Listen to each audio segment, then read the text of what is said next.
basengi ye atanga mokanda ya mosakoli Isaya.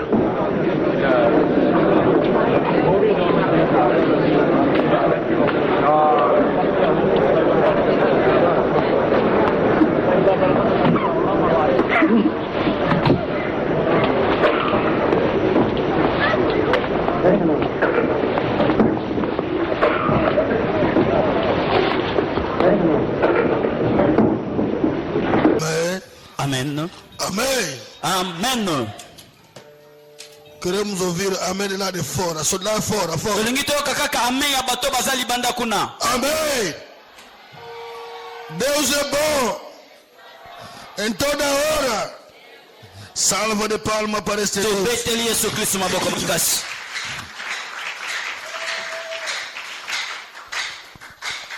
Abrimos nossas sagradas escrituras. Estamos na epístola do Paulo aos Romanos. Hoje já não sou mais aos Romanos, mas aos membros da PCJ. Diga amém. Amen. Romano 8. Romains 8. É uma leitura um pouco longa. Eu convido mesmo todos os nossos irmãos, papá, mamãe, irmão. Faça esse exercício hoje. Pelo menos em casa. Ler os 39 versículos desse capítulo. 39 versets, il y a Romains 8. Vai te ajudar muito. Para não esperar só aquilo que o pastor vai explicar. Mas o Espírito Santo vai te soprar mais muito. Para que você mude mesmo já a forma de servir este Deus. Marcar mais um passo do teu crescimento espiritual. Assim diz a palavra do Senhor. Portanto, agora nenhuma condenação há para os que estão em Cristo Jesus. Me acompanhe, intérprete. Sikoyo bato oyo bazalaka lisanga na Kristo Yesu etumbo moko te ekoki kokwela bango. Porque a lei do Espírito da vida Poete pamba te mibeko oyo eutaka na molimo oyo apesi biso bomoi. em Cristo Jesus te livrou da lei do pecado e da morte. Bona Yesu Kristu yango nde moto elongoli ngai na boumbu ya masumu pe ya liwa. Porquanto o que era impossível à lei, Mibeko ya Moise ekokaki kobongisa bato te, visto que se achava fraca pela carne, po bomoto na biso ezangi nguya ya kotosa mibeko. Deus enviando o seu próprio filho em semelhança da carne do pecado, Kasi Nzambe nde ayei kobongisa bato na ndenge atindaki mwana na ye moko po alongola masumu, e por causa do pecado na carne condenou o pecado, pe ye akomaki moto lokola biso bato ya masumu, para que a justa exigência da lei tango balakelaki ye etumbu ya liwa se cumprisse em nós, ezali Nzambe moto azalaki kokatela masumu etumbu, que não andamos segundo a carne, pe kosilisa nguya nango boye biso bato toboya kolanda nzela ya bomoto, mas segundo o Espírito. pe tolanda nzela ya molimo. Pois os que são segundo a carne Pote tokomi kokokisa makambo ya bosembo oyo mibeko ezali kotinda.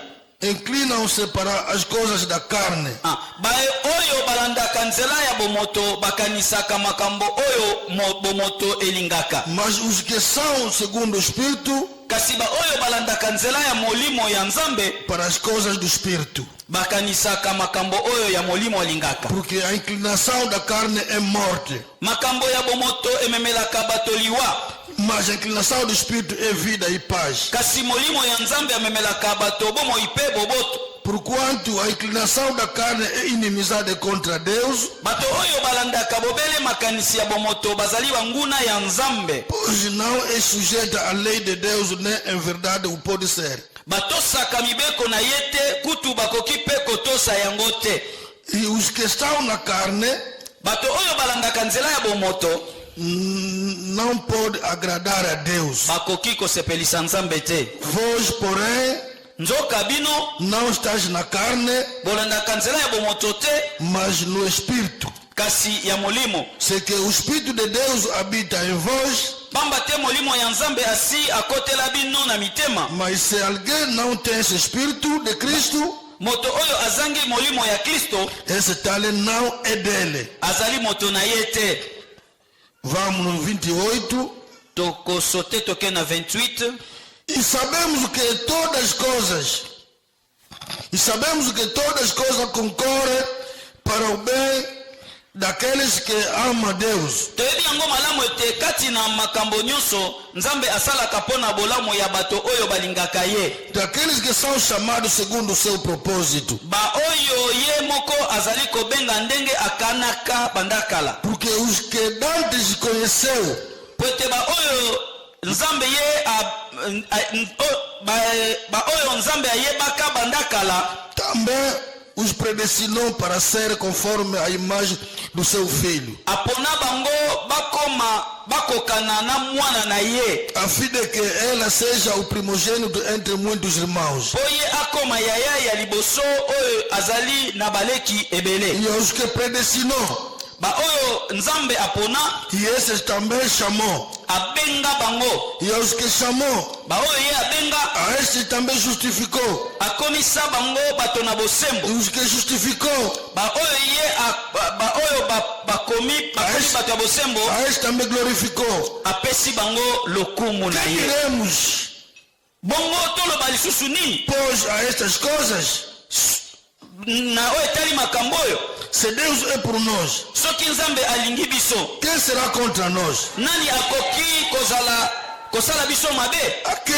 Aquele nem mesmo seu próprio filho poupou. nzambe oyo kutu aboyaki te kopesa biso mwana na ye moko, Antes o entregou por todos nós. kasi akabaki ye mpo na biso nyonso. Como não nos dará também com eles todas as coisas? lokola asi apesi biso mwana na ye, bolamu nini akopimela biso lisusu?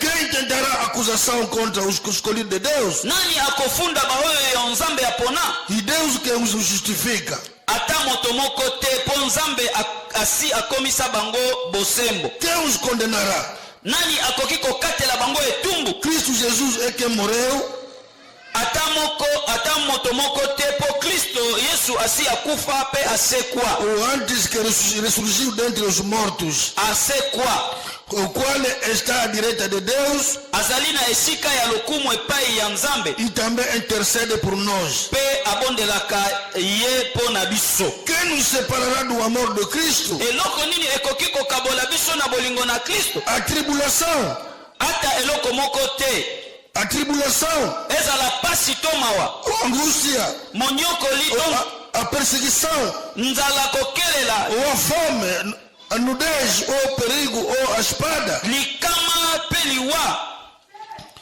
Como está escrito, pamba te ekomama boye, por o amor de ti somos entregues à morte o dia todo. mikolo nyonso balukaka koboma biso likolo na yo. Fomos considerados como ovelha para o matador. bakamataka biso lokola bameme oyo balingi kolia, Mas em todas essas coisas somos mais do que vencedor. kasi na makambo wana nyonso tozali kolonga penza Por aquele que nos amou. na nguya ya nzambe oyo alingaka biso. Porque estou certo de que pamba te nayebi malamu penza te, nem a morte, ata eloko moko nem te a vida, ekoki kokabola nem o biso, anjo, nem o principado, nezala nem banshi, coisas presentes, ne makambo ya lelo nem futuro, to oyo ekoya, nem potestades, ezala likolo nem altura, to awa na se, ata kutu eloko nini, nem a profundidade, nem qualquer outra criatura nos poderá separar com o amor de Deus. eloko moko te ekoki kokabola biso na bolingo na nzambe Está em Cristo Jesus, o nosso Senhor. oyo nkolo na biso Kristo Yesu alakisa biso. Aleluia! Amen. Salva de palmas só pela presença bete de likolo Deus. esu maboko makasi.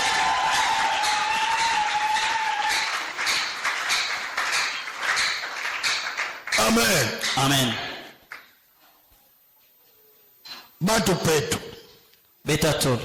Sou filho de Deus. naza mwana na nzambe. Nada me separa mais com o amor de Deus. Eloko moko te ekoki kokabolanga na bolingo na nzambe. Nada poderá me separar mais com o amor de Deus. Eloko moko te ekoki kokabola ngai na nzambe. A partir de hoje, lelo eu acredito esse Jesus Cristo. na ndimi Yesu Kristo oyo Morreu para mim, ete akufa mpo na ngai, ressuscitou para mim, asekwa mpo na ngai, e já me deu tudo. apesi ngai nyonso. Nada poderá me faltar. Eloko moko ekozanga ngai te, E nada me separa com o amor de eloko Deus. moko te kokabola ngai na bolingo na nzambe. Sentamos em nome de Jesus Cristo. tovandi na kombo na Yesu Kristo Masia, bakisi mololo mpe tobeteli Yesu Kristo maboko makasi.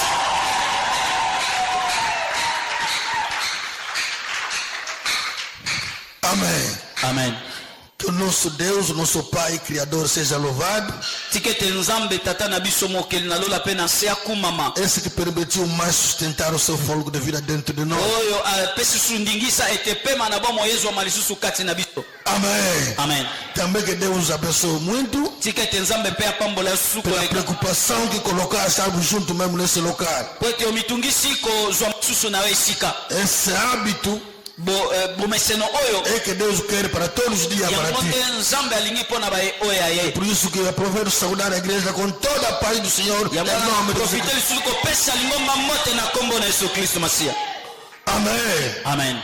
Ok, iniciamos aqui segunda-feira. Tobandaki awa kobanda mokolo na liboso. Tivemos o nosso jovem presidente da juventude Tozalaki awa na mokambi ya bilenge que começou a semana oyo abandaki poso oyo falar mesmo das provas verdadeiras do amor. kotalisa biso bapreuve ya amour, Que o amor tem provas. ke bolingo elakisamaka, Aquilo que deve se mostrar que este aqui mesmo ama. oyo elakisaka ete oyo alingaka. Na verdade que esse sujeito, o tema de amor Ya solo likambo oyo mama na likambo oyo bolingo é um tema mesmo já que insera toda a Bíblia. ezali mama na likambo oyo resume ezali kotalisa biblia mo nyonso De Gênesis Apocalipse, kobanda na ebandeli ti o na que está a suka falar é o amor. nani azoloba ezali bolingo. Amém? Amen. O amor é que falou. I bolingo nde aloba É por isso que tudo está a existir neste momento. yango wana nyonso oyo ezalisami mpo na ye. Este amor é que continua a nos preparar. Bolingo oyo nde azali kobongisa biso. Esse amor é que continua a nos sustentar. Bolingo oyo azali kokoba kosunga biso Embora as nossas fraquezas humanas, atako bolembo na biso ya bomoto, mas Ele continua a nos suportar. ye azali kokanga motema mpo na biso Como Ele é amor que suporta tudo. po ete ye azali bolingo oyo eleki nyonso. Aleluia. Amen. O amor é o fim de tudo. Bolingo nde suka na nyonso. Amém. Amen. O amor tem prova. Bolingo ezalaka na bapreuve. Deus amou o mundo, Nzambe alingaki mokili, deu seu filho apesi mwana na ye como prova do amor. mpo na kotalisa bolingo na ye. O apóstolo Paulo fala isso no Romanos 5:8, yango wana ntoma Paul azali koloba ngo na Romains 5:8 que Cristo é a prova do amor de Deus. ete Yesu Kristu nde atalisa bolingo na Nzambe. Este amor é que nos criou, Bolingo wana nde ekela biso, é que essa semente é que colocou dentro de nós. moto oyo nde akona to atie yango kati na biso. É por isso que Jesus Cristo veio aqui na terra yango wana Yesu Kristu ntango ayaki awa na se na mort para destruir todas as obras do diabo, ezalaki nde po te abebisa misala nyonso ya Satana para ele restaurar o amor dentro na da nossa ntina ete vida. azongisa lisusu bolingo atika kati na biso. É por isso que o Salmo 23 que nós estamos a estudar yango wana Psaume 23 oyo tozali kotangaka fala isso no versículo 3. ezali koloba ngo na verse na Ele é que 3 restaura, é que refrigera a nossa alma ye nde moto azongisaka mitema na biso ya sika para nos colocar no caminho da justiça mpe kokotisa biso na nzela na bosembo por causa do seu nome que é amor. mpo na ntina na kombo na yo ezali De bolingo. todo santo dia que nós aproximamos da sua palavra, ete mokolo na mokolo tozali kopusanaka na liloba na ye, Deus está fazendo tudo, ye azali kosala nyonso corrigir todos os erros kokorige baerreur nyonso que nós conseguimos mesmo do pecado, oyo biso tozwaki na masumu, nos instruir todos os dias. kotanga kotangisa biso mokolo na mokolo convencer-nos de todos os comportamentos indignos, koconvaincre biso na bizaleli ya mabe educar-nos todos os santos dias, kotangisa biso mokolo na mokolo com toda a sua justiça, na bosembo nyonso para que você torne agora digno e perfeito na sua na obra. ntina ete okoma ya kokoka mpo na mosala na ye O verdadeiro amor de Deus po ete bolingo ya solosolo ya nzambe seja restaurado na sua vida, emonisamaki na bomoi na ye para que nós voltamos a amar na ntina ete tozongela kolinga conforme Ele nos amou. ndenge ye alinga biso Esse é a mensagem mesmo do Cristo. yango oyo nde sango elamu ya kristo masihi Essa é a boa nova do Cristo, yango nde sango malamu que ya veio kristo aqui yesu na terra para destruir todas as obras do oyo diabo, atiawa na se mpo na kobebisa misala nyonso ya satana para restaurar a raça humana. mpo na kozongisa sika bato to bomoto ya A bato raça humana bato na se na moi é uma raça que Deus amou. ezali libota oyo nzambe alinga Dentro de toda criatura que está aqui na terra, kati na bikelamu nyonso eza na se na a moi raça humana mesmo é a raça amável que Deus amou. libota ya bato ezali nde libota oyo nzambe alinga Amém. amen Os anjos pecaram lá no céu. bamwange basumukaki kuna na lola Nenhuma vez pensou perdoar mesmo os anjos. ata mbala moko te akanisaki alimbisa bango Mas logo que o homem pecou no jardim, kasi ntango moto asumukaki na elanga Deus se preocupou muito, nzambe amitungisaki mpenza sentenciando já o diabo a partir do Gênesis 13:15, akondane diable kuna na genese 2:15 colocou inimizade eterna atie bonguna entre a raça humana e a raça mesmo do diabo. kati na bana na bato mpe ye satana Aleluia. amen Bem amado, balingami o amor de Deus em nós bolingo na nzambe kati na biso deve merecer uma reflexão de todo cristão. ezali komerite ete tobanzabanza mpo na ntina na yango O amor de Deus na sua vida, na minha vida, bolingo na nzambe kati na bomoi mpe na bomoi na nga deve merecer um momento de estudo, de reflexão, ezali kosenga biso komanyola mpe kotanga yango malamu para que você mude a atitude que você tem que continuar a na servir ntina Deus. ete obongola Para que bisaleli lolenge mpo ozali kosalela você nzambe seja transformado na ntina ete obongwana numa verdadeira feitura mesmo de Deus. na esaleli ya solosolo ya nzambe Efésios 2:10. Ephésiens 13 2:10. 2:10 Capítulo 2, versículo 10. chapitre 2 verset 10 Somos uma feitura dele tozali bisaleli na ye que Deus criou através dessa palavra. oyo nzambe akela na nzela ya liloba oyo Palavra viva de Deus que é o Cristo. liloba na bomoi ya nzambe eza yesu kristo Para que nós sermos obras como da boas obras. na ntina ete tozala baye oyo bazali kotalisa misala malamu Aleluia. amen Para nós tornarmos agora o sal verdadeiro da terra tokoma mpenza mungu ya solosolo awa na se e a luz verdadeira mesmo já de todo o mundo. pole mpo na mokili mobimba Porque para nós acabarmos as trevas que está no mundo, na ntina ete tosilisa molili oyo eza na mokili Jesus vai começar o seu trabalho, yesu ayi kobandela mosala na ye deu a responsabilidade à igreja mpe apesi kuba epa na dar a liloba sequência, a continuidade deste trabalho. bokoba mosala oyo nga na bandaki É por isso que na nossa leitura de hoje, yango wana na litangi na biso ya lelo Paulo diz que já não há mais condenação ntoma polo olobi ete etumbu ezali lisusu te para todos que estão em Cristo Jesus. mpo na baye nyonso baza kati na yesu kristo Porque o que a lei do Moisés não conseguiu realizar, oyo mobeko na mose ekokaki kosala te a graça e a verdade cumpriu tudo na cruz. ngolu mpe solo ekokisi nyonso na ekulusu Hoje nós já somos o Filho de Deus, lelo oyo biso toza deja bana na nzambe já somos chamados santos tozali baesantu e herdeiros das promessas de Deus. bakitani na bilaka na nzambe Mas não é todos, kasi eza bato nyonso te somente os que andam segundo o Espírito, kasi baoyo batambolaka kolandisama molimo os que vivem segundo a fé, oyo bazali kobika na kondima os que acreditam na palavra de Deus. oyo bandimelaka liloba na nzambe É para eles já não há mais condenação, bana bawana nde etumbu eza lisusu te porque Jesus cumpriu tudo na cruz para po conosco. ete yesu kristo asala nyonso na ekulusu mpo na bango Aleluia. amen É por isso a igreja yango wana lingomba trabalha dia e noite esalaka butu pe moi nesse processo do aperfeiçoamento da raça humana. na mosala oyo ya kobongolisaka bana na bato. Nessa leitura que nós fizemos, awa na litangi ototi kotanga Paulo disse que sabemos que ntoma Paulo alobi ete toyebi yango ete todas as coisas makambo nyonso contribuem, ezalaka malamu, colaboram, eza malamu, todas as coisas. makambo nyonso. Romano 8:28. Romain 8:28. Todas as coisas makambo nyonso contribuem, ezalaka malamu colaboram para o bem epo na bolamu daqueles que amam ya baye Deus, oyo balingaka nzambe, daqueles que foram chamados segundo o seu decreto. oyo babengama kolandisama mposa na ye.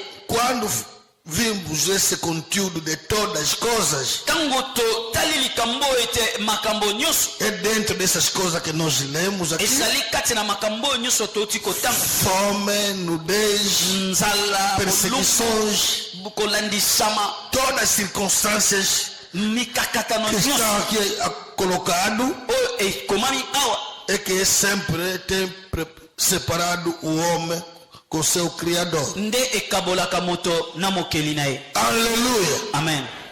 Essas circunstâncias que Deus esclareceu aqui, mikakatano nyonso atalisi biso. mesmo Eclesiastes 3, ezala Ecclésiaste ele 3 falou que toda coisa aqui debaixo da terra tem o seu tempo. alobi ete likambo nyonso awa na se na moi ezalaka na ntango na yango. Mas esse tempo que Deus nos deu para se viver essas circunstâncias, kasi ntango nzambe apesi biso te tobika makambo oyo nyonso, nós tínhamos que ter mesmo um comportamento sólido com Deus. esengeli tozalaka ya koyika mpiko na nzambe. Nós temos que manter a nossa estabilidade espiritual. esengeli towumela na bopikiliki kati na molimo. Nós somos bem-aventurados, biso bem-aventurados. tozali bato na esengo. Aleluia. Amen. Somos bem-aventurados. tozali bato na esengo Porque não somos o primeiro a ser chamado ao nosso Deus. po ete eza biso te mutu tobiangama liboso. Deus chamou ainda um povo chamado povo israelita. ezalaki biso te bata tobiangama, kasi nzambe abengaka liboso bana na Israele. O povo israelita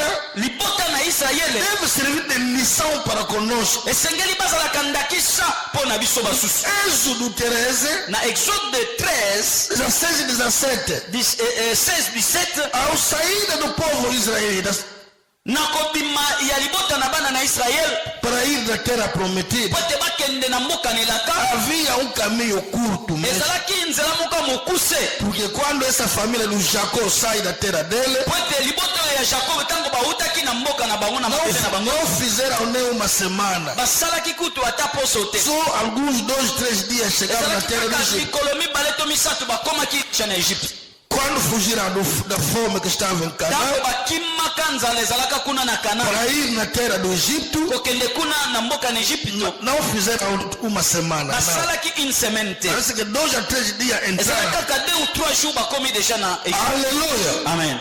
Está me compreender? boso sosola. Mas o que fez que no seu regresso fazer 40 anos, ma eloko nini esalaki ete na bozongi na bango basala 40 ans na desert? amém, Amen. onde na entrada dos seus avós, na bokoti ya bakoko na bango, Jacob com toda a sua família, Jacob elongo na libota na ye nyonso, quando entra no Egito, faz só pelo menos 2 a 3 dias. ntango bakendaki na Egypte basalaki kaka 2 ou 3 jours. Agora, quando sai da saída, kasi ntango ya kobima 40 anos 40 ans no deserto. na desert. Aleluia. Amen. Por quê? mpo na nini? 17 e 18, Êxodo Exode 13 17 e 18. 17, 18. Ora, quando o faraó deixou ir o povo, Deus não o conduziu pelo caminho da terra dos filisteus, se bem que fosse mais perto.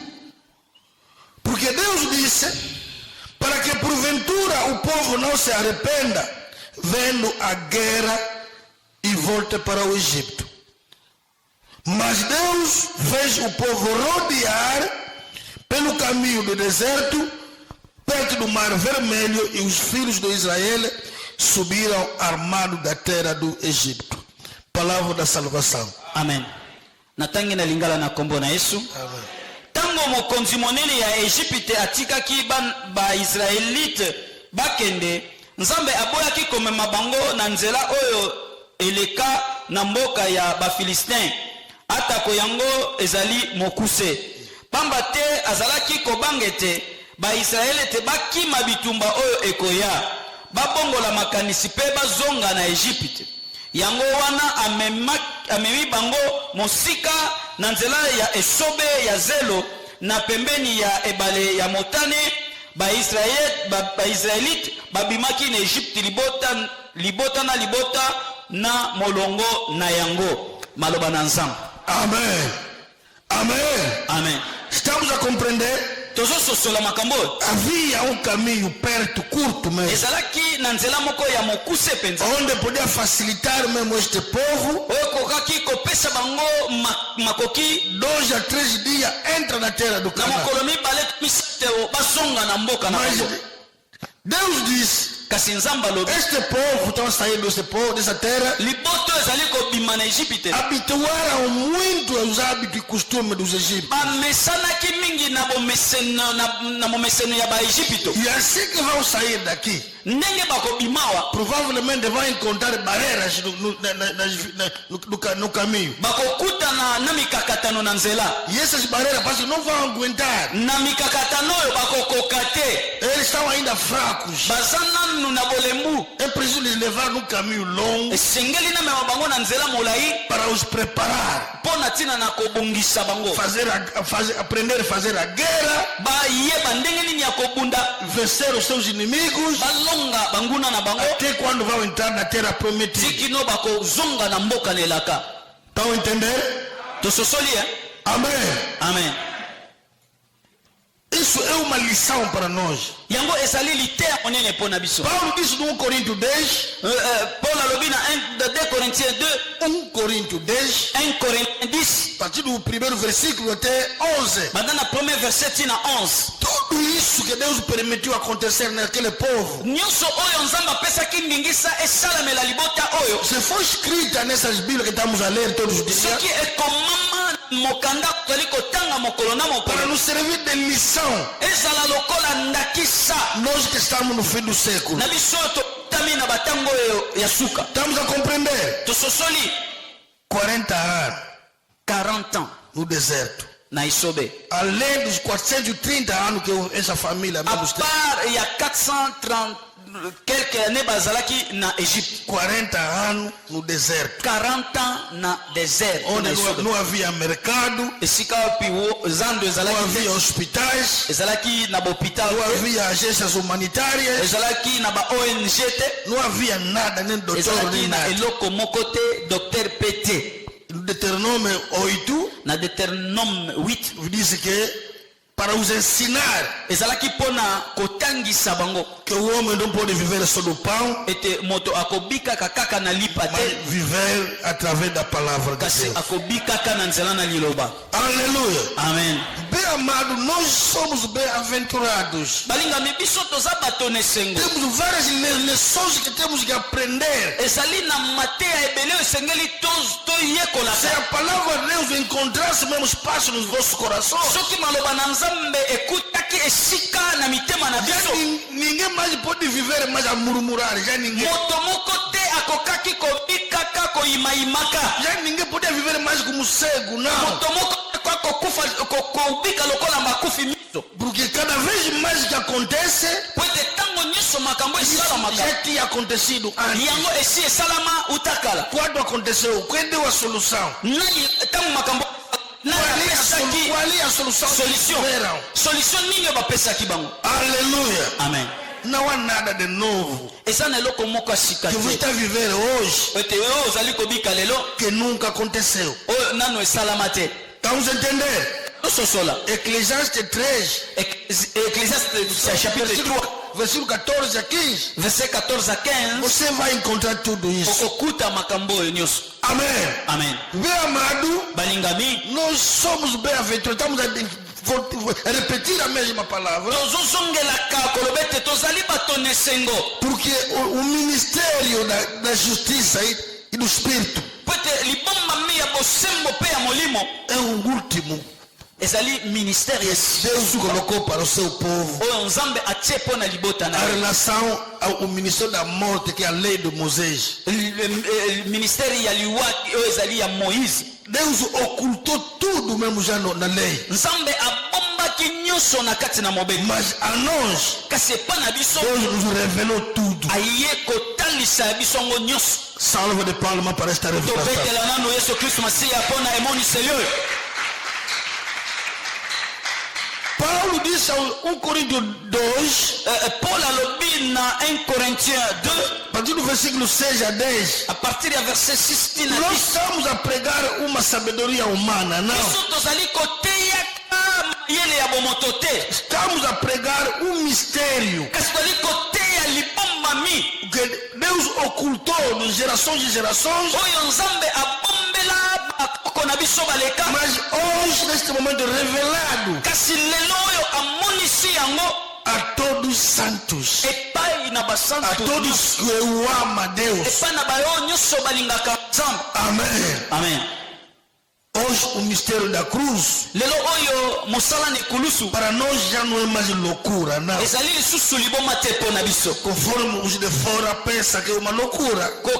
Kolandisama bato oyo baza libanda kuna bakanisaka ete Nós ezali liboma. estamos na igreja corpo do Cristo. Kasi biso toza na lingomba nzoto na Yesu. Já é um facto consumido mesmo. ezali eloko oyo esi ekokisami. Nós já temos esse poder hoje so lelo toza na nguya de oyo anunciar todas as virtudes de ya Deus, kosakola bonzambe nyonso que nada nos separa com seu amor. ete eloko moko te ekoki kokabola biso na bolingo na ye. Amém. Amen. Jesus já venceu tudo. Yesu asi alonga nyonso. No deserto, Na esobe quando Jesus foi atentado, ntango Yesu amekamaki foi por 3 áreas: ezalaki na banzela misato: comida, bilei, hora, que é fama oku e as riquezas deste mundo. mpe bomengo ya mokili oyo. São 3 áreas que Satanás ia direcionado ao Jesus. ezalaki banzela misato oyo satana amekelaki Yesu Kristo. Já fizeste aqui 40 dias e 40 noites. osali deja 40 jours mpe 40 nuit. Já não tens força de voltar já buscar pão lá onde vai. oza lisusu na makasi ya kokende koluka lipa na padaria te. Essa pedra que está ao teu lado libango eza pembeni na yo. fala sobre o que você pode fazer isso. yo oza na nguya koyebisa libango oyo. Jesus disse que o homem não viverá só do pão, Yesu azongiseli ete moto akobika kaka na lipa te, mas vive através da palavra. kasi akobika kaka na nzela na liloba. Estão a entender? tozososola makambo. A segunda, ya mibale ele colocou em cima mesmo já do currículo mesmo já do templo. atie ye kuna likolo ya tempelo. Diz que se você saltar, alobi ete soki olobi okweya Deus não vai permitir que você mesmo já tropeça. nzambe akopesa ndingisa te Ele okweya. vai mandar os seus anjos ye akotinda bamwanje para Amém? bate basimba yo. Está escrito na Bíblia. ekomama Mas o que ele disse? nini oyo alobaki?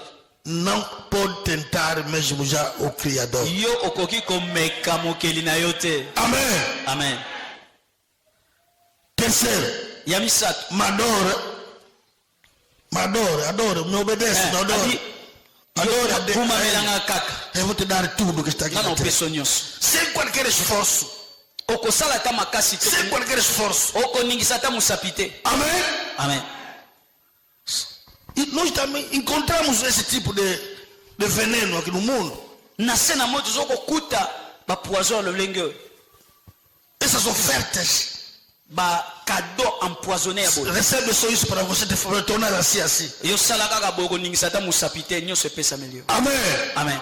São essas ofertas que tá destruir o mundo hoje. bakado ya boye yango nde ezali kobebisa mokili. Jesus vinha com um plano a cumprir aqui na terra. yesu azalaki na makanisi oyo azalaki nango mpo na se na moi, Aquilo que o Pai estabeleceu.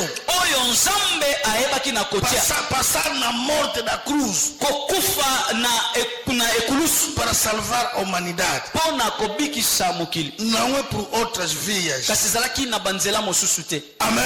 Amen. E você também. yo mpe Para lolenge se moko concretizar todas as promessas promessa de Deus na sua po vida ete bilaka na yo nyonso ekokisama na bomoi na yo não é por outras vias. ezali na banzela mosusu te. Deves voltar na cruz. esengeli oleka na ekulusu. Amém? Amen. Na cruz onde deixamos tudo na ekulusu esika wapi tozali kotika nyonso para que você torne uma nova criatura tina ete tokoma bikelamu na sika livre. tozali libre Livre das concupiscências das vistas, tolongola mi na baposa ya miso livre das concupiscências da carne, na bilulela ya nzoto livre do soberbo da vida. tokangola mi na bilulela ya mokili. Porque tudo isso não vem de Deus, o nosso Pai, nyonso oyo eutaka epai na nzambe na biso mas te vem do diabo, vem kasi do oyo mundo. eutaka epai na satana. É por isso que yango o wana mundo, com todas as concupiscências, mokili na bilulela nango nyonso vão passando. ekoleka. Somente o que faz a vontade de Deus kasi oyo nani asalaka mokano na é nzambe que vai viver me eternamente. akobika seko na seko. Estamos a compreender? tozososola makambo oyo Muitos estamos aqui mingi tozali awa e que esse que amana, esengo esila jambo de Edna. mpo na nini oyo na oyo. Amen. amen. E que esse que amana, esengo esila ye bigangi na kwa mekaka. tika nakende kaka Parce que mbona ka kunda ndivyo bigangi na paster kwa. amonanga baya susu kolandaka baevangelisation baya susu kotendisana. Aleluia. Amen. Estamos aqui. tozawa Aquele que esquadria os nossos corações oyo atalaka mitema na biso está a falar agora. azoloba sasa hivi. Amém. amen. Nenda ukikasa kesa mna kisuni. okoki kozwa mwa makasi na Mas bonzoto no fundo Deus está vendo mesmo no teu coração. kasi na se na motema nzambe azoyeba makanisi Wavambana na Yesu la kwanza. yongo si okabwana na bolingo na nzambe Jambo da Edi bia jambo mpona da ntina Dina. na eloko songolo to pakala. Aleluia. amen. Aquele que deu o seu filho, oyo apesaki mwana na ye Jesus Cristo, yesu kristo não poupou, não guardou, abombaki ye te te deu apesi biso para vir resolver todos os teus problemas. mpona koya koresoudre baproblème na yo nyonso. O que você pede a Deus nini oyo yo okosenga epa na ye que pode comparar com Jesus Cristo? ekoki kokokisama na yesu kristo ezali. Amém. amen. O que você tem que pedir? O que? nini yango yo okoki kosenga Kuta lomba kwa ntambi epa na nzambe kivyokela Yesu Kristo oyo eleki yesu kristo ndio kavana oyo apesa yo kwa lombako. osenga te. Amen. amen. Kwa lombako ngiye kwa osengaka yesu te tuvene yandi. ye apesi biso ye. Ngiki ndo ta lombo wa nini sikoyo yo ozali kosenga kyo lelo kwa bakidiko oyo nano zwi te itakuvambanisa Yesu la kwa ntambi. ekoki kokabola yo na bolingo na nzambe Porque no reino de Deus po ete bokonzi na nzambe nawe kubida ne bebida. ezali kolia mpe komela te. Romano 14:17. romain 14:17. No reino de Deus nawe kubida ne bebida. bokonzi na nzambe eza kolia to komela te Justiça, kasi eza bosembo paz kimia e alegria. mpe esengo. Unchongi bosembo luvuvamu kimia yengemba yaituka kuna kwa mwanda velela. sengo oyo eutaka na molimo mosantu. Ongei vovi diseleko yayi. yo soki obungisi makambo oyo Kike kisala mnatima ko frustration. kotikala na motema na yo ezali kanda Frustration. frustration. Kiese kibene munakati kwa ngesi. esengo esili kati na yo Ukitikilise unzwa nkadi ampemba. okomi ndako ya satana Nkenda yenkenda lubu ya unzu. mawa na mawa mikolo nyonso Apetite katudia kutiadia. pose kolia kuto esila yo Enzwambo te una yawe kaure ya mayawose mbona kasi yambi ndako na yo kuta kitoko otonga osepela lango te Tumaki omwanda vele na waneke sanga. po ete molimo mosanto si azwa pongi Yangu dia nizunu ndia baka eki na mpona posa ya kozwa oyo to oyo mosusu. Alléluia. amen. Bem amado, balingami nós biso não podemos estar nesse de pecado. tokoki kozongaka lisusu nsima na masumu oyo te Tendo em conta o que Israel viveu no deserto, kolandisama oyo israele abikaka na esobe. Paulo deu isso, esse exemplo, 1 Coríntios 10, nkoma polo apesango na 1 Corinthiens 15. muitos morreram por devido murmuros. mingi bakufa mpona koyimayima. Aleluia. amen. Nós já não podemos murmurar mais. biso tokoki koyimakayimaka lisusu te Estamos nas mãos de Deus, todos nós. po ete toza na maboko na nzambe. tudo, e ele já fez tudo para conosco. ye asi akokisa nyonso mpo na biso O que nós temos que fazer, oyo biso tosengeli kosala procuramos crescer todos os santos dias, tosengeli koluka kokolaka mokolo na mokolo para que Deus nos abra mesmo as vistas espirituais, tine ete nzambe afongola biso miso na molimo os ouvidos espirituais, matoi ya molimo e o nosso coração mpe mitema na biso se transformar numa verdadeira mesmo, um verdadeiro templo de Deus, ebongwana mpenza na tempelo ya solosolo para que toda a sua plenitude na tina ete bonzambe na ye nyonso se manifesta dentro de nós. ewumela mpe vanda kati na biso Amém. amen Aleluia. amen Israel não teve esta graça. israele azwaki ngolu oyo te Em Salmo 81, psaume 81 no versículo 10 a 15, na verset 10 tina 15 Deus está a falar: nzambe azoloba ete Israel, israele eu que te tirei do Egito ngai nde moto alongola na para Egipte esta terra onde que vive. na esika oyo ngai na tie Mas na caminhada consigo no deserto, na kotambolaka na esobe eu te disse: ngai nayebisa yo ete abre a boca fongola monoko para encher. ngai natondisa yo Aleluia. amen Você não quis. yo olingaki te Eu te roguei, abra a boca ngai nabondelaki yo ete ofongola para monoko te encher com toda a minha plenitude. natondisa yo na bonzambe na ngai Se Israel quisesse, soki israele andimaka hoje nenhum dos seus adversários inimigos poderia aproximar mais onde estiver. lelo oyo monguna ata moko te akokaki kopusana ata pembeni Mas você não queria. kasi yo olingaki te Se Israel não quis, por quê? soki israele alingaki te ezalaki mpo na nini Porque foi a vontade de Deus. po ete ezalaki mposa na nzambe Foi a vontade mesmo permissível de Deus. ezalaki volonté permissible ya nzambe Amém? amen Para esperar em nós. mpo na kozela yo na nga Para as nossas espera, nós. azalaki kozela biso yo Para na que nga hoje você tenha a sua toda a plenitude na hoje. ntina ete lelo otondisama na kotondisa É isso que o Hebreu 11, yango wana hébreu 11 39 a 40 diz. 39 à 40 elobi Tem lá uma lista de tantos heróis da fé. batangeli biso babingambe na kondima Tantos heróis da fé bilombe na kondima fizeram sucessos, proezas. basalaki bikamwa mpe makambo ndenge na Mas ndenge Deus não permitiu que chegasse mesmo até a perfeição. kasi nzambe apesaki ndingisa te bakoma ya kokoka Se ainda nós que estamos aqui, soki biso oyo toza wana esika aleluia, amen não pode haver herói sem luta. ekoki kozala na elombe te soki abundi te Não pode haver uma equipa vencedora se não tivesse um adversário. tokoki kozala na balongi te soki banguna bazali Não pode proclamar: tokoki kosakola oh, Papa Álvaro venceu. o papa alvaro alongi Venceu contra quem? alongi abundi na nani Aleluia. amen É uma loucura. eza liboma Papa Álvaro venceu. o alvaro alongi Oh, Mamãe Elisa Lula venceu. o mama elisa alongi Venceu quem? alongi nani abundi na nani Não lutou. abundi te Canueneco venceu. abundi te alongi ka Não é uma mentira.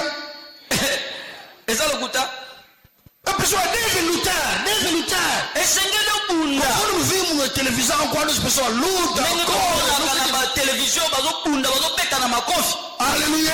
amen É isto que Paulo disse. yango wana ntoma paul alobi 1 Coríntios 9, vamos ler isso para terminar nossa 1 mensagem. Corinthiens 9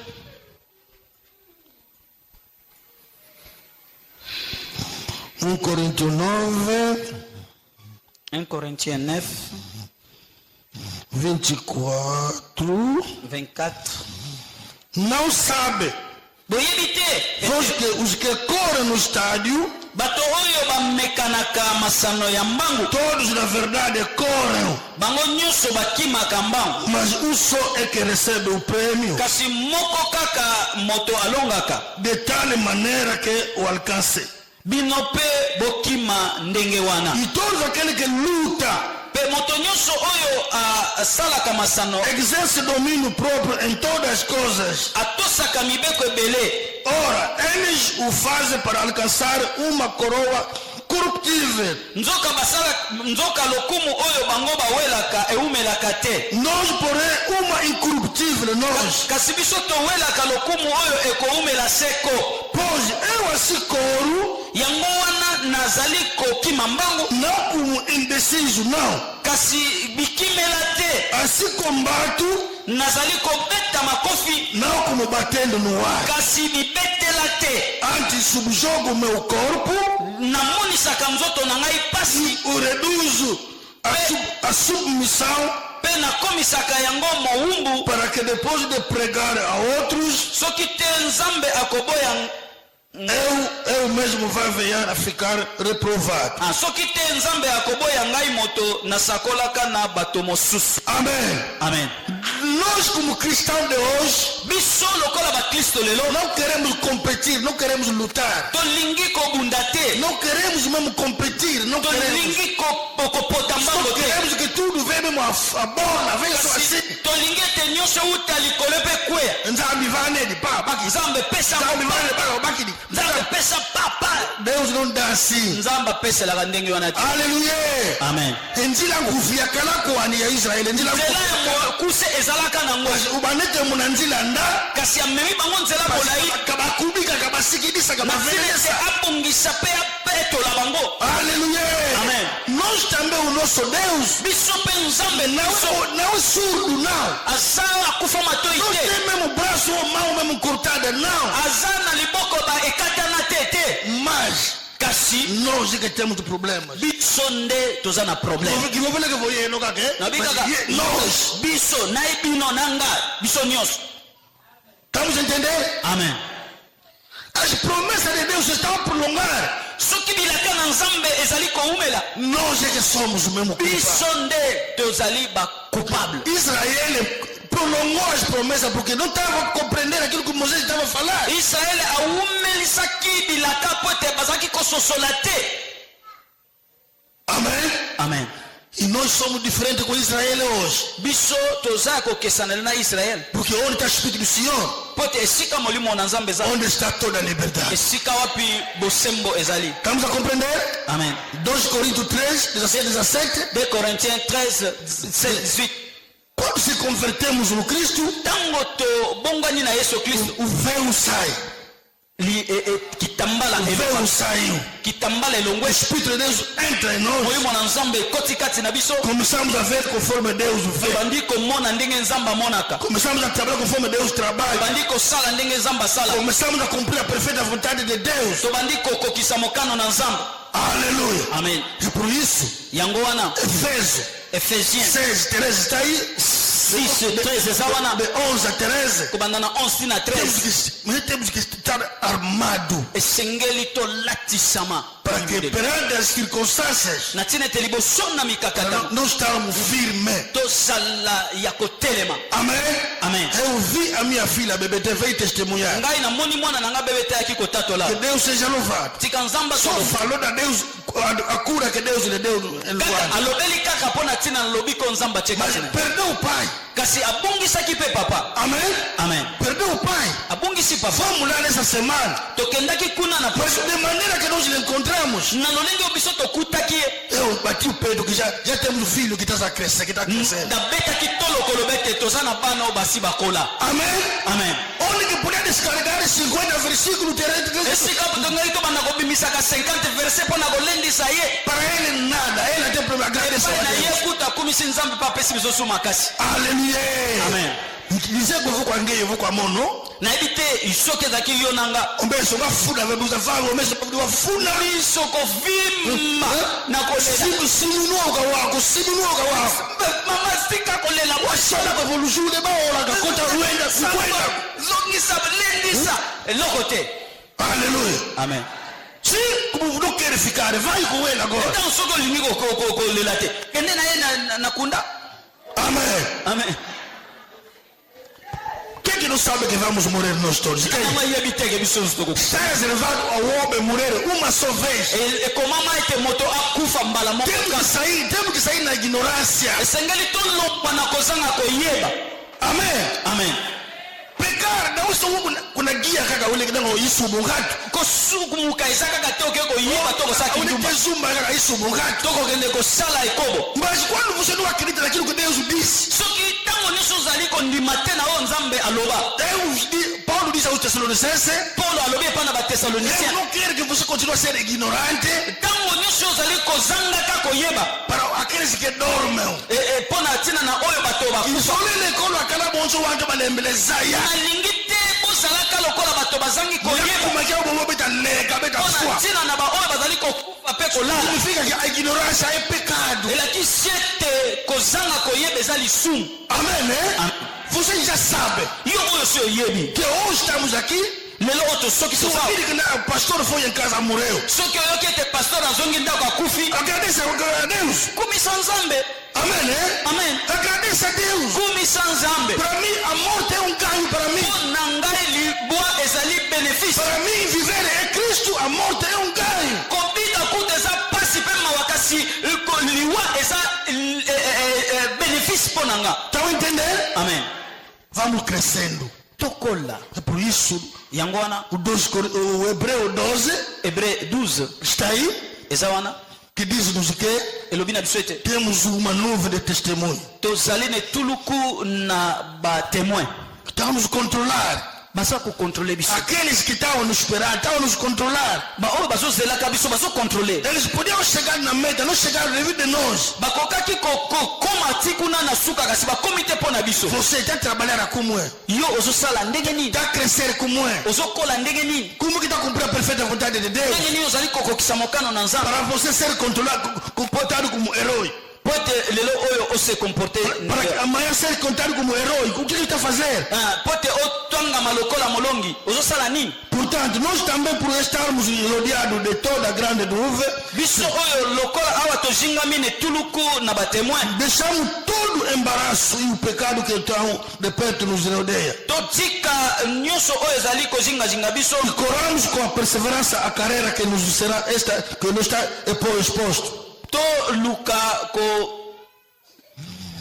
A carreira que nos está aberta, a carreira, é uma carreira de bongo totika makambo nyonso oyo epekisaka ete totambola malamu te, fitando os olhos em Jesus, tia miso bobele epai ya yesu autor e consumador da nossa fé, ye nde moto ayela biso bondimi, o qual pelo gozo que lhe está proposto, kaka ye moto akokisa yango suportou a cruz, akanga motema desprezando a ignomia e a está assentado à direita do trono de Deus. ntango babomaki ye na ekulusu mpe amonaki soni ya liwa yango lokola eloko pamba. Considerai, pois, aquele que suportou tal contradição dos pecadores contra si mesmo, bokanisa ndenge ye akangaki motema como mikumba ya basumu nyonso, para que não vos canseis desfalecendo em vossas almas. boye bozonga nsima te mpe bolemba te.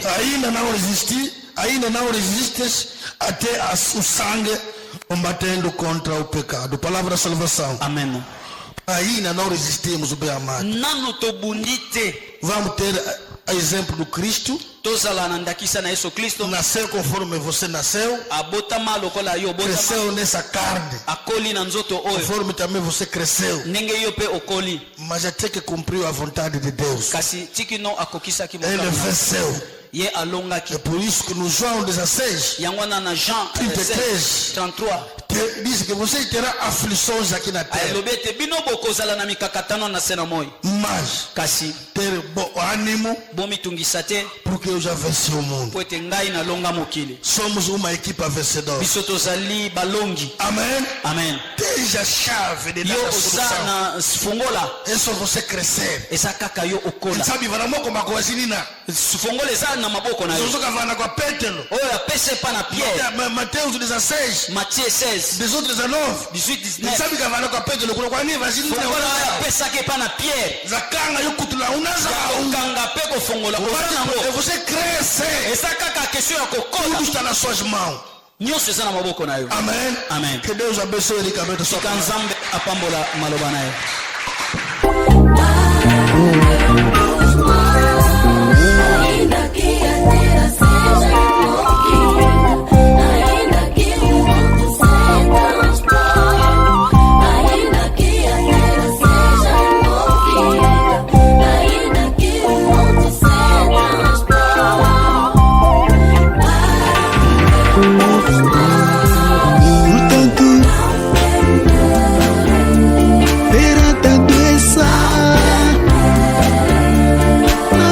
te amo. Jesus, meu escudo.